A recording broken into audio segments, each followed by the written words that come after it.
大家好，歡迎收睇真理小森林。英國才子王爾德曾經打趣咁講過 ：To get back my youth, I would do anything in the world except take exercise, get up early or be respectable。意思即係話，為咗恢復青春，我乜都願意做，除咗做運動、早起或者做個乖乖牌。每次聽到生日快樂又大1歲呢句話，好多人都會心頭一緊，覺得變老就代表失去青春、失去機會，甚至係一步一步咁走向終點。呢個可以話係全人類共同嘅焦慮嚟呀。但係到底變老又係咪真係一場無可挽回嘅失去呢？今日我想同你一齊拆解下呢個關於時間同生命嘅迷思。其實我哋對年齡嘅恐懼係源於我哋太執着於眼前見到嘅表象。喺佛教嘅智慧入面，講求成住壞空，萬事萬物都有佢嘅周期。我哋嘅身體就好似一件借返嚟嘅衫咁，住得耐咗，自然會有皺紋，會有磨損。你有冇諗過，其實歲數增長唔係一個扣分嘅過程，而係一次靈魂嘅提純呢？試下想象，如果我哋永遠都唔會老，個世界會變成點樣？希臘神話入面有一個叫提托洛斯嘅凡人，佢愛上咗黎明女神。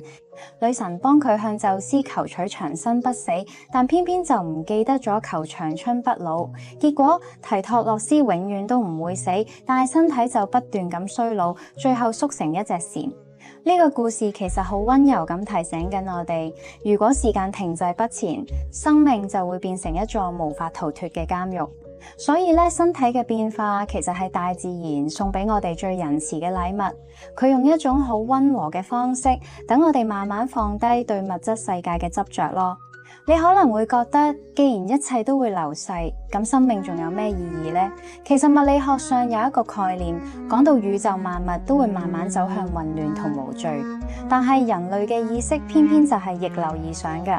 當你嘅身體慢慢順應大自然規律嘅時候，你嘅內在靈魂其實建立緊一種全新嘅秩序起。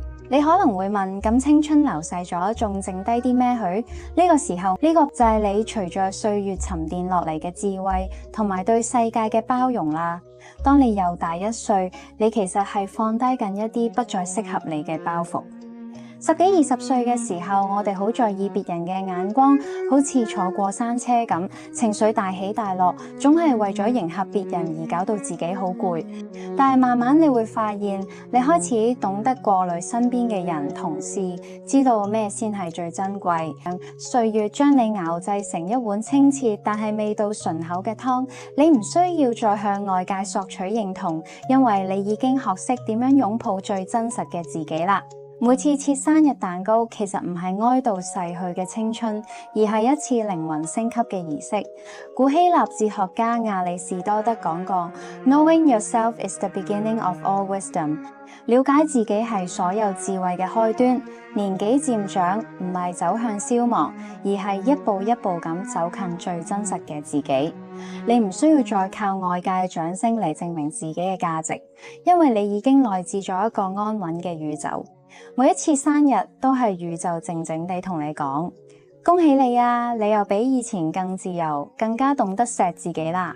如果你都覺得今日嘅分享俾咗你一點點啟發，令你對變老有咗新嘅體會，歡迎你訂閱真理小森林，留言分享下你今年嘅生日願望，陪我一齊喺呢個喧囂嘅世界入面，反內心嘅平靜。多謝大家收聽。